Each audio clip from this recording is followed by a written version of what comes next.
Have you ever heard of the person who discovered how blood circulates through our bodies, centuries before it was officially discovered in the West? Today, we're diving into the incredible life of a true giant of medical history, Ibn al-Nafis. His story isn't just about a single discovery. It's a testament to the power of questioning everything and daring to challenge centuries of established belief.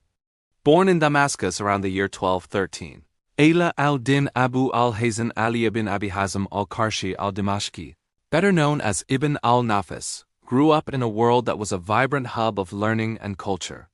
This was the heart of the Islamic Golden Age, a time when scholars were making groundbreaking advances in science, mathematics, and medicine. From a young age, Ibn al-Nafis was immersed in this environment. He studied literature, philosophy, and theology, but his true passion lay in the field of medicine. He began his medical education at the Great Bimaristan al-Nuri, or the Nur al-Din Hospital, in Damascus. This wasn't just a place to treat the sick. It was one of the most advanced medical schools and research centers of its time. Imagine a place where doctors not only cared for patients, but also trained new physicians and wrote extensive medical texts.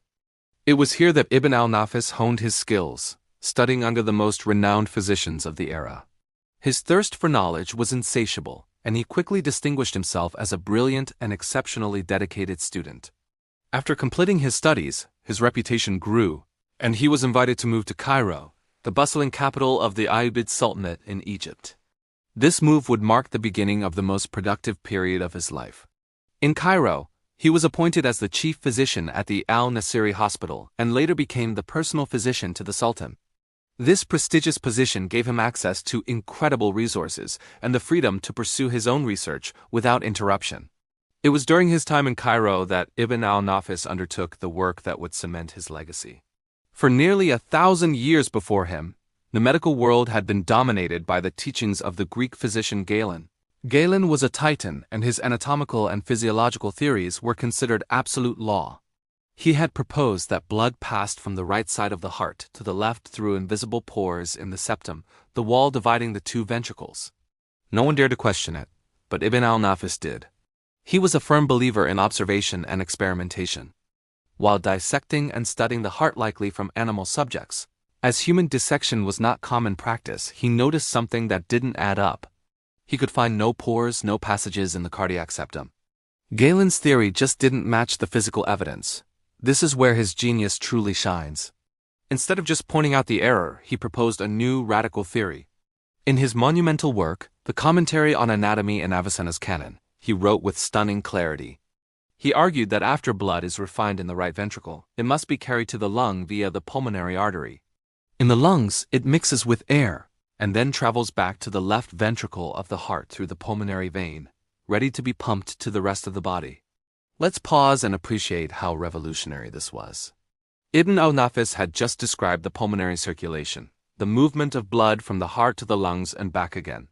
He did this with no microscope, no advanced imaging technology, just his keen intellect, sharp observation skills, and the courage to challenge a millennium of dogma. He correctly identified the roles of the pulmonary artery and pulmonary vein and understood that the heart's septum was solid and impassable. This was a seismic shift in the understanding of human physiology. Tragically, his incredible discovery was largely lost to the Western world for centuries. His writings remained untranslated and unstudied in Europe. It wasn't until the 16th century, about 300 years later, that European physicians like Michael Servetus and Rildo Colombo described the pulmonary circulation, earning them the credit in many history books.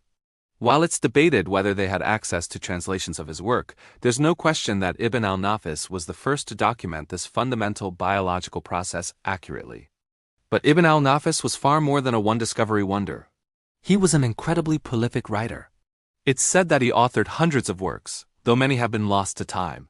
His most famous contribution is al-Shamil fi al-Tib, or the Comprehensive Book on Medicine. This was planned to be an enormous encyclopedia of 300 volumes, aiming to summarize all available medical knowledge of his time, supplemented with his own observations. Although he only completed 80 volumes before his death, it remains one of the largest medical encyclopedias ever written by a single person.